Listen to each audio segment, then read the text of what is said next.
उनके प्रमुख सहयोगी लोग थे। राणा प्रताप के साथ बैठे हुए भीलू राणा, बामाशाह, झालामान, राम सतवर, उन सब के साथ महाराणा प्रताप जो हल्दी घाटी से पहले एक गांव था लौसिंग गांव, वहाँ पर की युद्ध की मंत्रणा कर रहे थे। वो दृश्य देखते हुए फिर आगे की तरफ चले गए, क्योंकि यहाँ दृश्य समय इसलिए बने यहाँ पे बोल दे। अब एक एक करके आप लोग अंदर आओ। बैठे हुए हैं भीलू राणा, बामाशाह, झालामान, राम सतवर, सबके साथ युद्ध की रणनीति बना।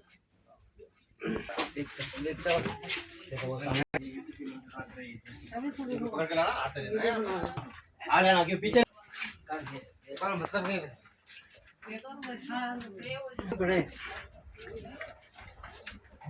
थोड़ा आगे बढ़ जाइए आप लोग। लेफ्ट साइड देखिए आप लोग।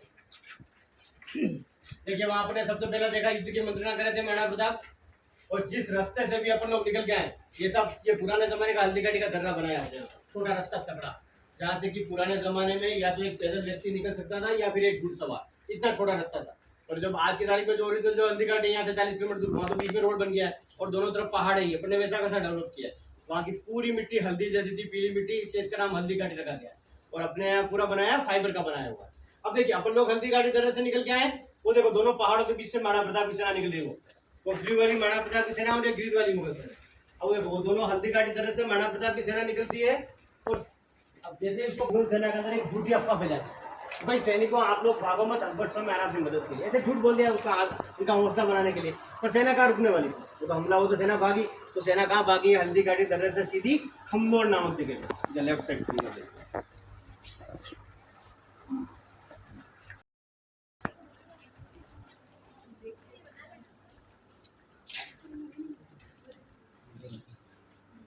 अब देखो ये देखिए खमनोर, बात से मुगल सेना खमनोर में पहुंच गई और पीछे पीछे महाराणा प्रताप की सेना भी पहुंच गई। और जो हल्दी घाटी के जो मेन युद्ध लड़ा जाता है महाराणा प्रताप की सेना और मुगल सेना के बीच में, वो इसी खमनोर में शुरू हो जाता है। पर क्या होता है उस दिन जैसे युद्ध शुरू होता है वैसे ही बारिश शुरू हो जाती है। तो भाई युद्ध होगा तो लाशें गिरेगी, लाशें गिरेगी तो खून, लाशों का खून दोनों एक हो गए।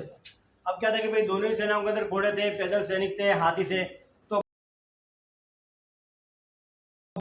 और उन्हीं खड्डों ने बाद में एक छोटे से तालाब का रूप लिया था।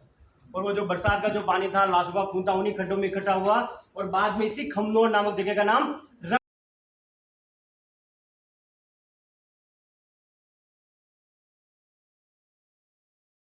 पर महाराणा प्रताप का स्वामी भक्त हाथी भी था। इस हाथी का नाम था राम प्रसाद हाथी। इस अकेले राम प्रसाद हाथी ने हल्दी घाटी युद्ध के दौरान मुगल सेना के 14 हाथियों को मार दिया। और उसी दौरान अकबर ने भी एक संदेश भेजा था मुगल सेना के पास, भाई महाराणा प्रताप तो मेरे को जिंदा है। मुगल सेना ने क्या किया, जैसे जैसे करके हाथियों का घेरा बनाया, कुछ सैनिक इकट्ठे किए और इस हाथी को बंधक बना दिया। इस हाथी को बंधक बनाकर मुगल सेना हल्दी घाटी से अजमेर ले गई। इस हाथी का नाम बदल दिया। इस हाथी का नाम जो राम प्रसाद था, इसका नाम पीर प्रसाद कर दिया। पर ये जो हाथी है राम प्रसाद इतना स्वामी भक्त था कि इसने 18 दिन तक न अकबर के यहाँ दान ग्रहण किया, न जल ग्रहण किया, अपने प्राण त्याग दिए थे। इसकी स्वामी भक्ति थी। ये देखकर तो अकबर भी आश्चर्यचकित हो गया था कि भाई एक अकेला हाथी महाराणा प्रताप कितना स्वामी भक्त हो सकता है। उस जमाने के जो इंसान होंगे कितने स्वामी भक्त रहे। भाई अकबर को लगा कि मैं हाथी को नहीं हरा पाया हूँ तो महाराणा प्रताप की सेना को क्या हरा पाया।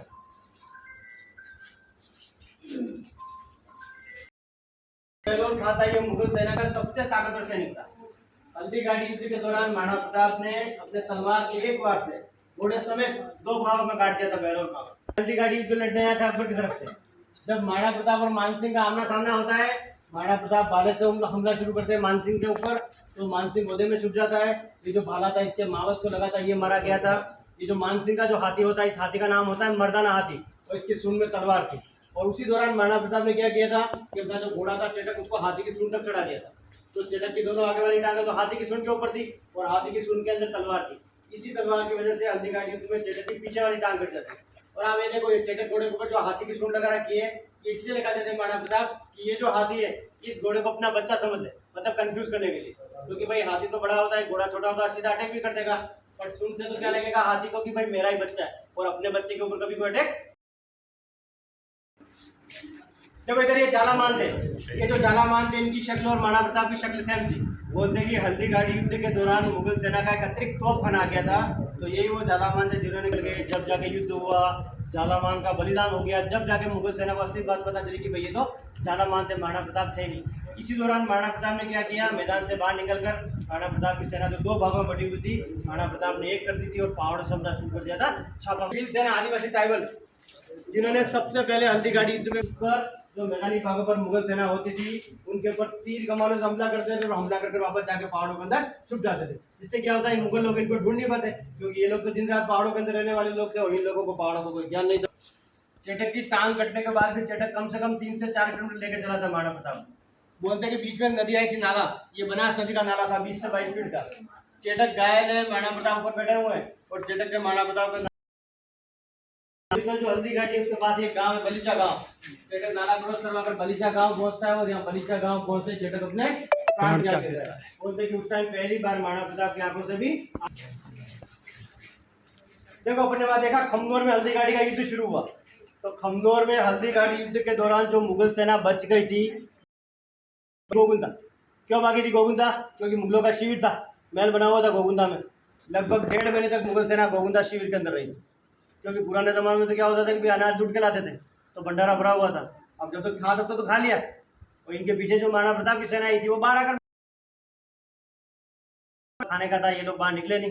अब 1-1.5 महीने में थी सीधी अजमेर अकबर के पास। और जो सेनापति था मान सिंह, वो सबसे पहले ये देखो ये पुराने जमाने का हल्दी घाटी का रास्ता, ऐसा रास्ता था जहाँ से कि महाराणा प्रताप की सेना निकलती है, मुगल सेना अटैक करती है। वो रास्ता लाइक खमनोर गाँव जहाँ पर युद्ध हुआ वो जगह। ये भी अपन ने पीछे झालामान देखे, श्याम चकले वाले उनका स्मारक, ये चेटक का स्मारक, और उस तरफ ये ग्वालियर का। और सेनापति भागा नहीं मान सिंह, वो तो महल के अंदर तहखाने का छुपा हुआ था। सेना भाग गई, हफ्ते 10 दिन बीत गए, उसके बाद ये मान सिंह अजमेर भागा। और जैसे ही ये मान सिंह अजमेर पहुंचा, मान सिंह और इसके साथ का एक सहयोगी था आसफ, जैसे ही ये दोनों अजमेर पहुंचे तो इस अकबर ने क्या किया, अजमेर पहुंचते ही इन दोनों की डोरी बंद कर दी। और डोरी का मतलब होता है इन दोनों का महल के अंदर प्रवेश बंद करना 6 मंथ के लिए, 6 महीने के लिए। और ऐसा अकबर ने क्यों किया था? और उस समय जो उनको पैसे मिलते थे, आज सैलरी बोलते हैं अपन,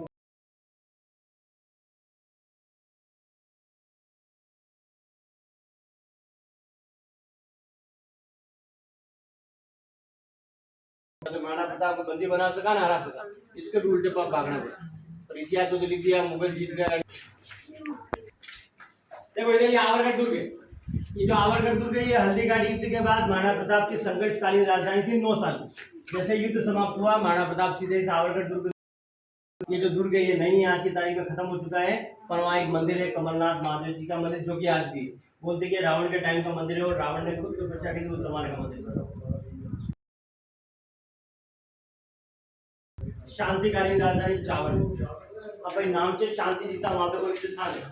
अंत में चावल से लेकर तो क्या किया महाराणा प्रताप ने, जो हमने कृषि थे वो सारे खत्म होते उसका निर्माण शुरू किया, सेना पूरी खत्म होती उसका विस्तार किया। तो अंत में जो चावल गांव होता है वहां पर क्या होता है कि एक आदमखोर बाघ होता है, उसका पूरे गांव में आदमखोर बाघ ने जाकर महाराणा प्रताप के ऊपर हमला कर दिया था, जिससे महाराणा प्रताप कुछ समय अस्वस्थ रहे थे। फिर 19 जनवरी 1597 में 57 साल की उम्र में महाराणा प्रताप का चावल में ही देहांत हो जाता है।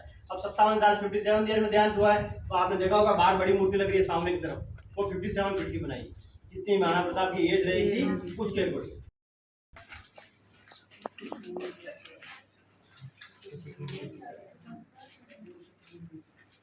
क्योंकि महाराणा प्रताप की एज रही, इसको बनाने में 4 साल लगे थे। 4 साल का मतलब 2008 से लगाकर 2012 के बीच 1200 पीछे आए थे अलग अलग, उसको जोड़कर ऐसे करके मूर्ति बनाई गई है।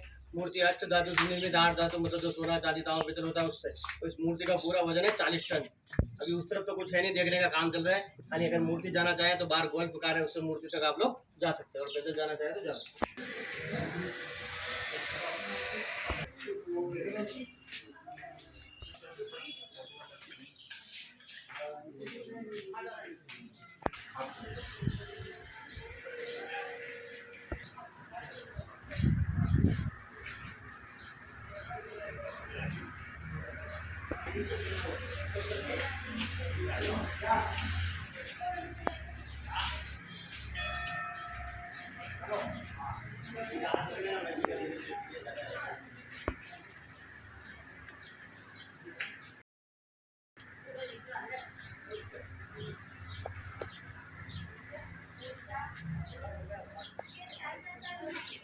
आड़ी रानी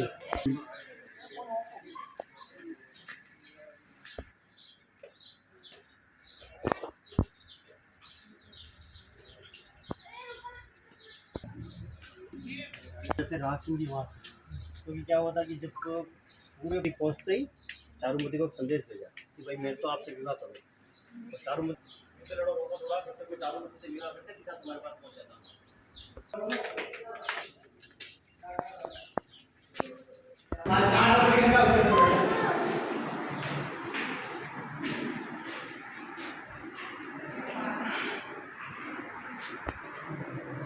आगे आगे सब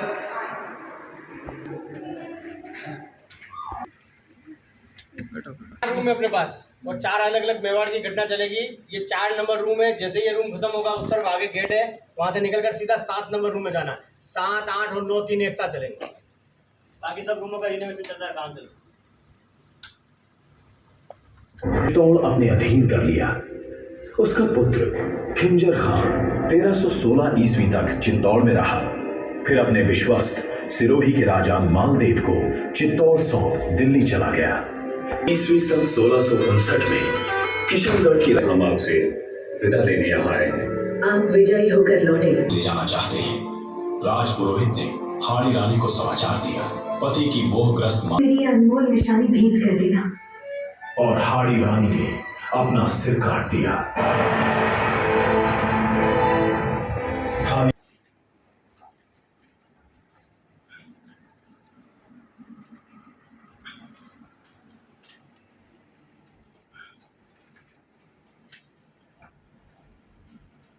घाटी युद्ध में अकबर की सेना की हार हुई थी। तब अकबर स्वयं प्रताप को पराजित करने के उद्देश्य से मेवाड़ में आया, किंतु उसे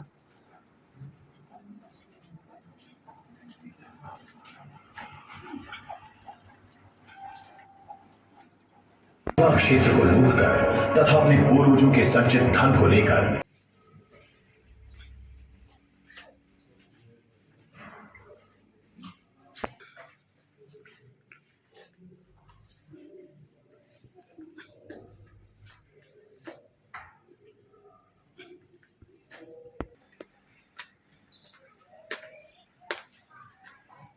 कराने के लिए ही हमने अपना जीवन लगाया है। हमें केवल और केवल उसी की आराधना करनी है। मित्रों, देखा पवित्र नगरियां हैं एवं महापुरुषों की लीला स्थलियां हैं। इसी कारण यह हमारे लिए पुण्य भूमि है।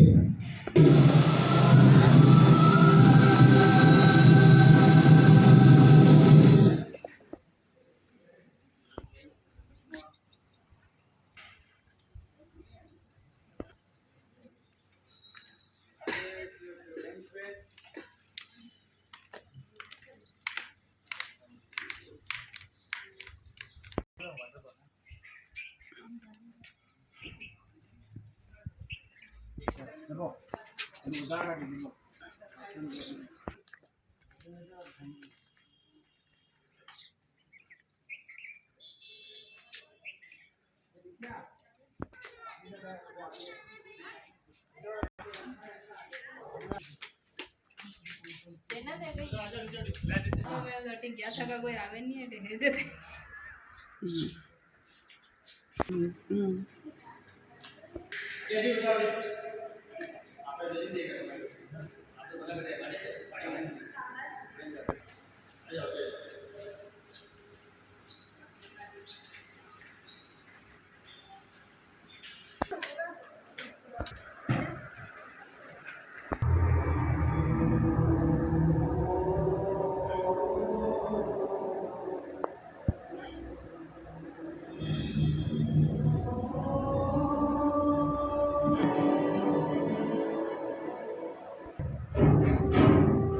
ये गाथा है मेवाड़ की। ये मेवाड़ महान रहा, रणधीरों की खान रहा, भारत भर की आन बना, प्रण विजयी पहचान बना।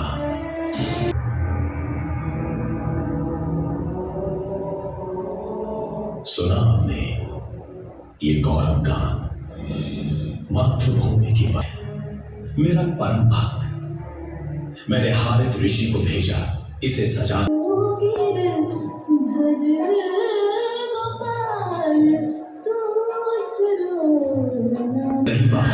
और 6 कोस तक भाग गए। प्रताप के वीरों ने कोहराम मचा दिया। हकीम खां सूरी, राम शाह तंवर, झालावान आदि बड़ी वीरता से लड़ रहे थे। मिहत्तर खां ने ढोल बजाकर मुगलों को रोका और अब आ गए और प्रताप ने सेना के दोनों भाग एकत्र कर पहाड़ों में मोर्चा बांध लिया। झालावान का बलि डटा रहा, अडिग चट्टान की भांति।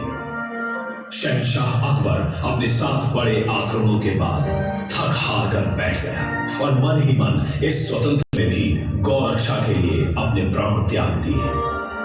सामंतों ने स्वतंत्रता की इस ज्योति को जलाए रखने का संकल्प लिया। हम सभी इस स्वतंत्र ज्योति को जीवन पर्यंत जलाए रखेंगे।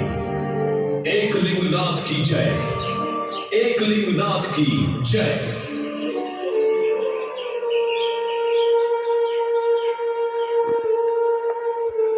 और 19 जनवरी 1597 ईस्वी में चावंड में प्रताप ने अपनी जीवन लीला पूरी कर ली।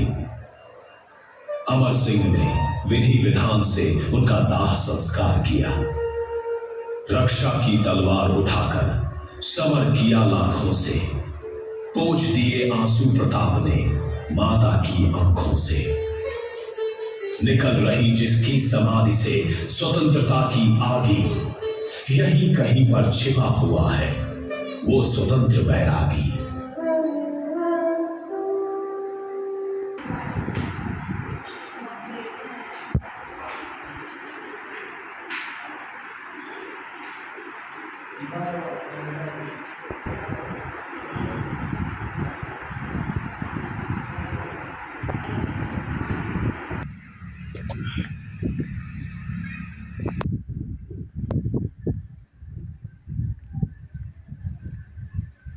ये संपूर्ण प्रतापगढ़ केंद्र का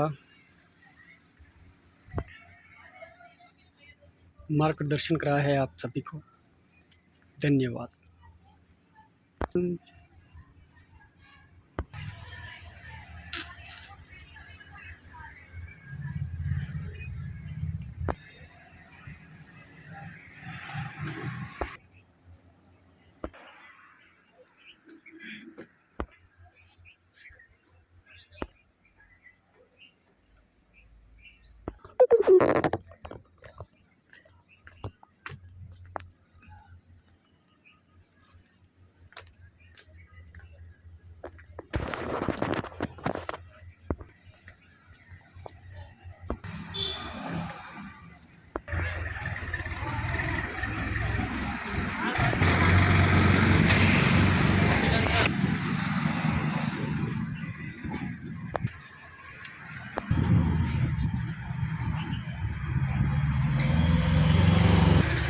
जय जय महाराणा प्रताप, जय मेवाड़।